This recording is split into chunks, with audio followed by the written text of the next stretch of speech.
Most people think SEO is about showing up on Google.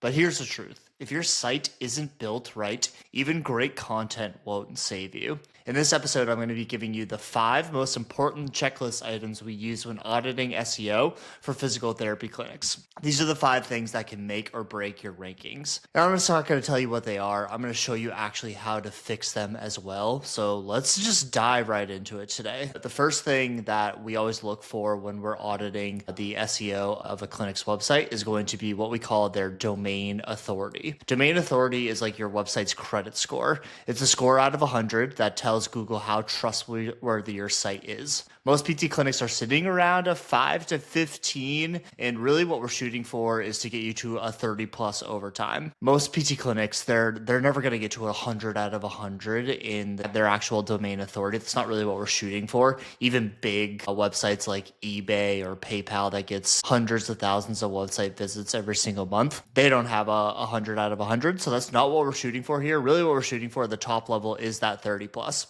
But honestly, I'm sorry, if your clinic's domain authority is under 10, you're basically invisible to Google. And you probably don't even know it. You don't know why you're not getting any sort of website traffic or people aren't finding you online. So how do we fix this, right? That's always the big question. The first way that we fix this is going to be through content. You've probably heard people and even me saying write more blogs, but it's more important than that when we're talking about content. I'm talking about real content that shows that you're the expert, that you're the guide in the patient's hero journey. So you need to think about things like adding ebooks to your website and YouTube videos and blogs that match your services. Google, when it's ranking you and it's trying to figure out who's on page 1 when somebody types in, a specific search, let's call it, physical therapy near me. It's really smart now. It used to be like whoever had physical therapy near me stuffed on their website more than the other websites, but now it's able to really crawl a bunch of different things and start to understand, who has the best content here. And then, because Google wants the search experience to be good as possible. So the more ebooks you have, the more YouTube videos you have, the more blogs you have, Google is going to think that you're a trustworthy website and it's going to want to send people your way. I think it's always important to remember too that Google owns YouTube. So the more your YouTube channel is super important for SEO and getting you to rank on page 1. So you can't forget about YouTube. You need to be posting on YouTube. So let's say you want to rank for Portland dry needling, right? You should be making a blog about it. You should film a YouTube video on it. You should create a short guide or checklist about it, all using that Portland dry needling keyword. That's building trust and in turn building domain authority, which is really just a fancy way to say how much Google trusts you. And what you can't do with this is just slap AI written content onto your site. It's becoming more and more relevant, and it's a lot easier to do these things, but you can't just do it because it's super helpful to brainstorm and structure stuff. But your content should sound like you. It should be unique. Anybody can go to ChatGPT and type in, write a blog for Portland dry needling. But where Google comes in and where it starts to read these things, it'll understand that this is AI generated content, or if it's an AI generated structure, and then you add some human content to it, that makes that piece of content educational, trustworthy, and somewhere that Google wants to send people to. So that's super, super important when we're talking about content. That's the easiest way to improve your domain authority. The second way is going to be through local directories. Most clinics sleep on this, to be totally honest with you, and it's one of the easiest ways to win SEO, and in particular, local SEO. So you want to make sure that you're listed on all of the local directories. You should be listed on Yelp and on Health Grades and your local chamber of commerce. Anywhere your name, address, and website can live online, you want to be there. Listen, nobody's going to find you on Bing, right? But what Google does is, the way that it understands a trustworthy website and determines your domain authority is it's going to scour the internet. And one of those places where it scours is going to be these local directories.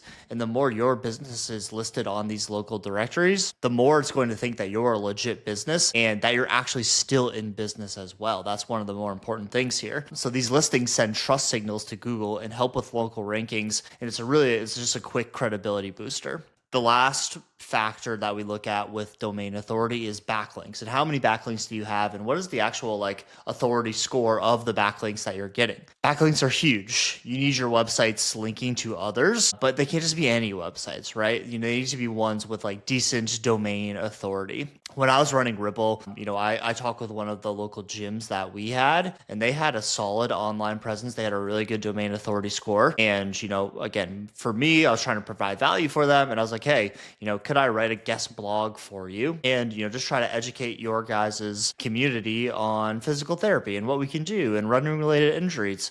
So I wrote a blog about, running and injury prevention and athletes and how to, stay healthy while you work out. I included my targeted keywords and I linked back to my website. They published it and boom, my domain authority shot up. That one blog did more than 6 months worth of any random blogging that I could have ever done. So you need to be very tactful when you're doing these things. So that's the first way. The first thing that we always look at for SEO audit is going to be domain authority and really how you can fix that.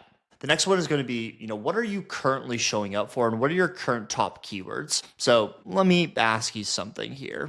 Do you even know what your website is showing up for on Google? Like right now, if someone was to go in and type something into Google, what is your website actually showing up for? I've looked at hundreds of clinic sites and 90% of them are ranking for stuff that doesn't drive any new patients. Your top keyword is probably your clinic name. And yeah, that's good. But are you showing up for something like shoulder pain, physical therapy in Santa Monica or Portland physical therapy? Or are you showing up for random keywords that are something like how to fix rib flare or running shoes for runners with left-sided heel pain? Stuff like that is not going to drive you new patients. And we always want to make sure that there's local intent to it. And more importantly, you need to know what your top keywords are. So what is your website showing up for? And what are people typing into Google for when your website is actually showing up? So here's what you need to do. Pull up your website in a tool, an SEO tool. It can be Ahrefs, it can be SEMrush. SEMrush is something that I use every single day. We use inside of Patch. We use it with all of our Patch clients. And, we look at the keywords that you're ranking for. So again, usually the number one keywords here are going to be your branded keywords. And again, that's good. You want to make sure that you're showing up for whenever somebody types in your clinic's name. You want that. But when we look a little bit deeper, we always also want to make sure, are you also ranking for things like knee pain physical therapy or TMJ treatment in Scottsdale? And is there any sort of local intent behind it? Because the searches that are actually bringing in new patients are people that are in your area. And if somebody's just searching for, again, how to fix a rib flare or, knee pain, running exercises, those you could be located in Houston, Texas, and those searches could be coming from, Rhode Island. And, obviously you're getting website traffic, which is a great vanity metric, but it's not doing anything for you because that person in Rhode Island is not going to come in and see you for their running related injuries unless you have a virtual offering, of course, but most don't. And so all that SEO work and that blog you wrote, it's not doing anything for you. So, this is what we show people in our SEO audits. And I think it's a really eye-opening thing for people where they're able to see what are people typing into Google and their website is showing up for. And does it make sense? Does it matter? Is this actually something good that's going to be driving new patients for them? Which is probably a good opportunity for me to let you know that I'm actually doing free SEO audits for anybody. So if you're listening to this, I can go through all of these top 5 points for you. And I can show you just, what is your website looking like right now? Is it driving any patients from you? How much organic traffic are you actually getting? So I'll go over this and more. I shoot a Loom video just like walking through the domain authority score and the full SEO audit of your website. I give you things that you can improve and honestly things that us at Patch can help do for you. So if you're interested in getting this, head over to the link to the description and just sign up for it. And I'll send that SEO audit over to you in a couple of days. All right, so that's the second thing there, making sure you're understanding, what is your website showing up for and what things are people typing into Google to see. What are people typing into Google where your website's actually showing up, okay? That's a really important metric to know.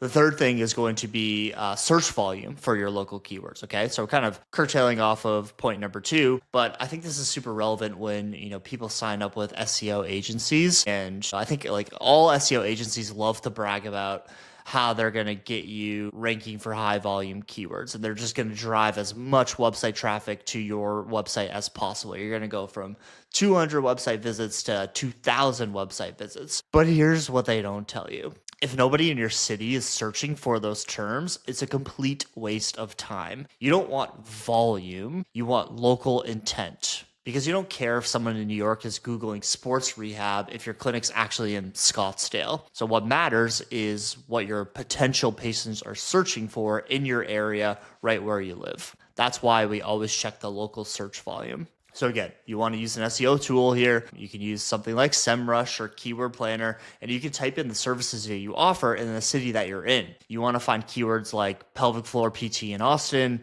or sports injury rehab in Boulder. And then once you have your list, you can start updating your title tags and your meta descriptions to include these terms. So you want to figure out, based on the services and what people are actually searching for and what the actual keywords are, you want to take all that information, find out what the high volume keywords are that have local intent, and then that's where you want to go into your website and include all of that in all of your metadata and your schema markup. That's the lowest hanging fruit in SEO. It's a really easy thing that you can do. You can do it inside of your website builder, whether you're using Webflow or Squarespace or WordPress, whatever it is, you can go in there and you can update those things. But the key, right, is understanding what are those keywords that have the highest volume in your area, and then start to go after that stuff so you can capture that local volume.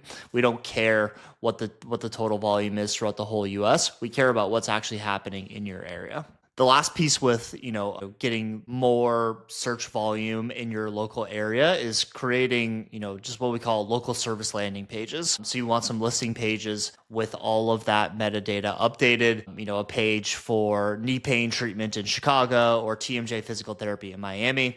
This is how, this helps Google know exactly what services you offer and where you're at. And the more you can do that, the more actual content and unique content that you can have behind that, the more trust Google is going to have, the more volume you're going to get for these local keywords, which again is super important. So that's going to be number 3. Number 4 is going to be website issues. Listen, you could have the best looking website in the game, and it could be quietly killing your Google rankings. Why is that? Because Google doesn't rank on pretty, okay? It ranks on fast, it ranks on clean, and it ranks on optimized. There are 3 big things that we check here when we're looking at the website issues. The first one's going to be page speed. So what you want to do is you want to run your website through Google Page Speed Insights. If it scores under an 80, especially on mobile, these things need to be mobile friendly first. You need that thing loading under 3 seconds here, okay? So this is a really good test, really easy. It's free. Go on over there, plug your website in, and see how you rank. The second thing, I just mentioned this, is going to be your mobile experience. More than 60% of your traffic is coming from people's phones. And if your buttons are tiny or your text is unreadable, people bounce, Google notices that and it understands. So if you don't have a mobile friendly experience with your website and it just looks good on desktop, and when you built it inside of Wix or Squarespace, it doesn't automatically update for you and it looks super janky, that's not good. And Google is going to crush you for that. And that's going to be a really big website issue and something that, Google checks. Then the third thing, some of the bigger website issues that we see is more on the technical SEO side of things. This means stuff like, are you missing H1s tags? Do you have any 4XX errors? Are your images, do they all have alt text to them? Are your URLs clean? Is there any 404 errors anywhere? Are you using schema markup to help Google read your site, et cetera, et cetera?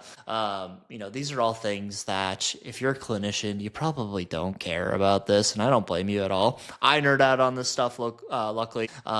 This is stuff that, I would advise you not to waste your time on these things. This is, you need a foundational understanding of SEO in order to even think about updating these. And if you do it wrong, then it's going to kill your website even more. So this is all, these 3 things here are all like some of the, there's loads of different website issues that can happen. And the key thing to remember with your website issues is you can fix these things one time. And then it's not just like like set and forget. You can look at it 5 years from now. These things are always kind of updating. All CMSs are always updating. Like Wix just went through a huge update a couple months ago, and it totally killed everybody. So these are always things that you need to be looking at and understanding. We're getting more and more digital first, so making sure that your website doesn't have any errors on an ongoing basis is one of the most important things that you can do. So that's going to be number 4. We're looking at website issues and fixing those website issues to improve our SEO. And then the 5th thing is going to be content strategy and really blog structure here.